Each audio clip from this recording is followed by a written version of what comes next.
Olá, aluno, tudo bem? Professor Elison Batista aqui de volta, como sempre, falando de história da Fabulosa.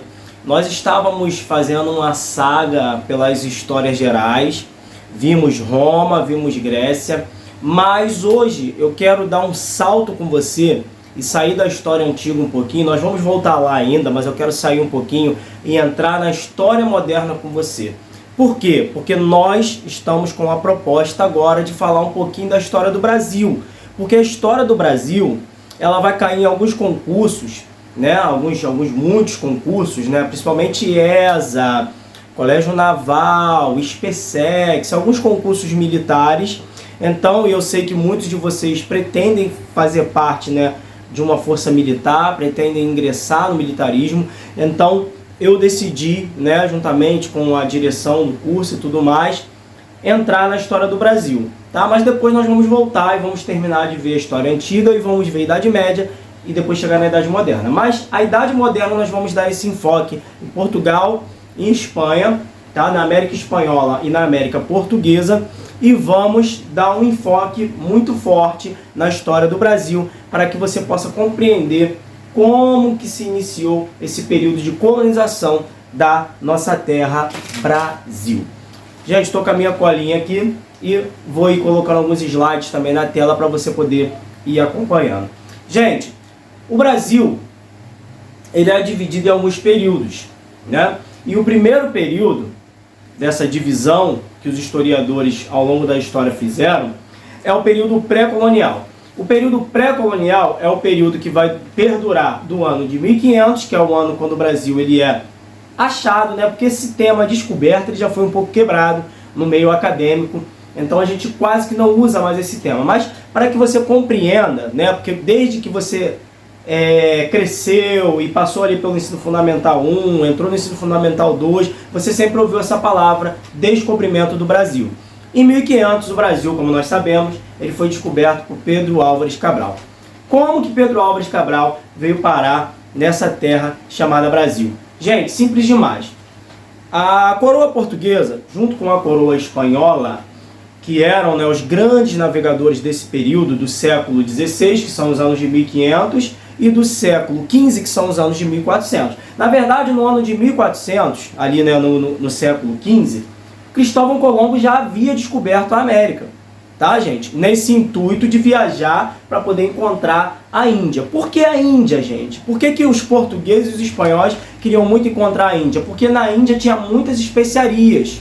Na Índia existiam especiarias que conseguiam fazer com que uma carne, por exemplo, naquele período, gente, não existia geladeira, não existia essa tecnologia que nós temos hoje, né, para poder conservar carne, conservar alimentos. Naquele período não tinha isso, tá, gente? Então, por não ter isso, o que vai acontecer?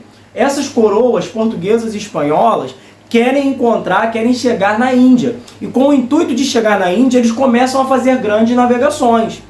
E nessa de fazer grandes navegações, é assim que Cristóvão Colombo vai descobrir a América. E posteriormente, Pedro Álvares Cabral vai descobrir o Brasil, tá? Porque existia, eu vou colocar um mapa aí para você ver, como que teria que ser feito a navegação de Pedro Álvares Cabral saindo de Portugal para poder contornar a África e chegar na Índia, chegar em Calicut, que era o território aonde ele deveria ter chegado. Só que o que acontece? Quando ele sai para fazer essa navegação, dão ordem para ele ir um pouquinho mais para o oeste, para ele sair desse percurso. Eu vou colocar na tela e você vai entender o que eu estou dizendo. Sair desse percurso e vir descendo e passar ali pelo Cabo das Tormentas, Cabo da Boa Esperança, e depois ele contornar a África por baixo e chegar na Índia. Só que a ordem que ele vai receber é para que ele vá para o oeste. E ele indo para o oeste, diziam para ele que se ele fosse para o oeste, ele contornaria, né, digamos assim, a Terra, o globo, e chegaria na Índia. Só que quando ele começa a ir para o oeste, ele vai perceber que ele vai encontrar uma terra.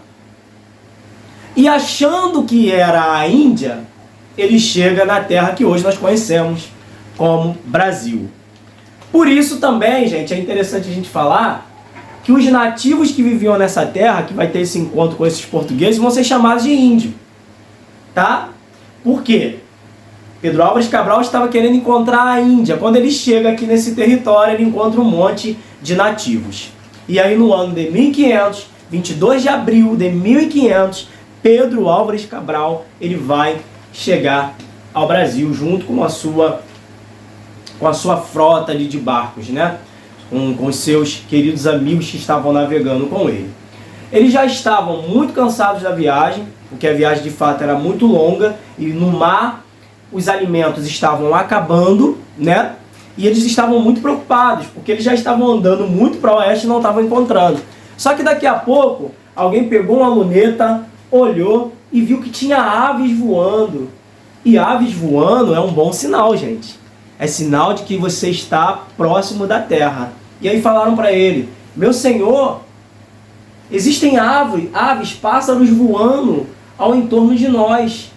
Aí eles ficaram muito felizes. Por quê? Sabiam que estava chegando na terra. E quando eles chegaram, gente, eles vão chegar ali na Bahia, tá? Eles vão, o primeiro território que Pedro Álvares vai atracar é o território da Bahia.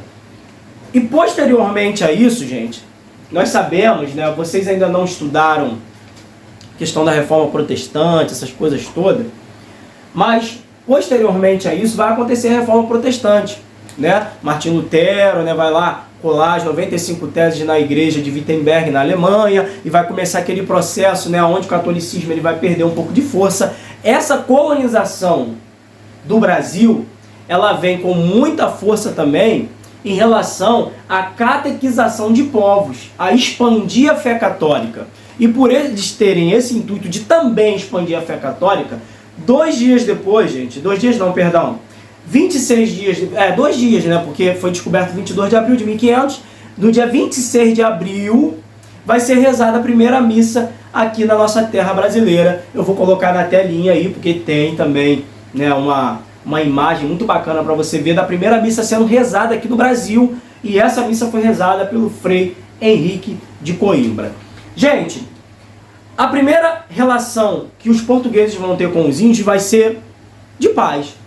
Os índios que habitavam, os indígenas que habitavam essa terra brasileira, eles não eram agressivos, diferentemente dos indígenas que habitavam ao território da América Espanhola, e a gente vai ver isso depois. Território dos incas, maias, astecas, lá não. Lá eles eram agressivos e lá teve guerra. Aqui no Brasil não, os indígenas que receberam os povos portugueses, eles receberam em paz. Era algo muito diferente, né, e muito estranho eles verem pessoas vestidas, porque eles estavam acostumados a ficarem nus, mas mesmo assim, né, com toda essa troca de cultura, troca cultural, eles receberam em paz. E aí, gente, o que vai acontecer? Os portugueses chegaram aqui e a primeira impressão que eles tiveram é de que essa terra não tinha nada para oferecer para eles. Por isso eles decidem não colonizar a terra. Por isso que a gente chama de período pré-colonial. O Brasil só vai ser colonizado em 1530, 30 anos depois dessa chegada dos portugueses. Eles olham, não vê nada de bom. O interesse deles era o quê? Era metais preciosos, ouro, prata. Era coisas que para eles poderia dar muito dinheiro. Especiarias, nesse primeiro olhar, eles não vão ver nada de interessante em relação a especiarias. Coisa que na Índia tinha muito. Na Índia tinha cravo, tinha canela, tinha coisas que podiam conservar a carne. Então a Índia era muito mais atrativa do que a terra brasileira.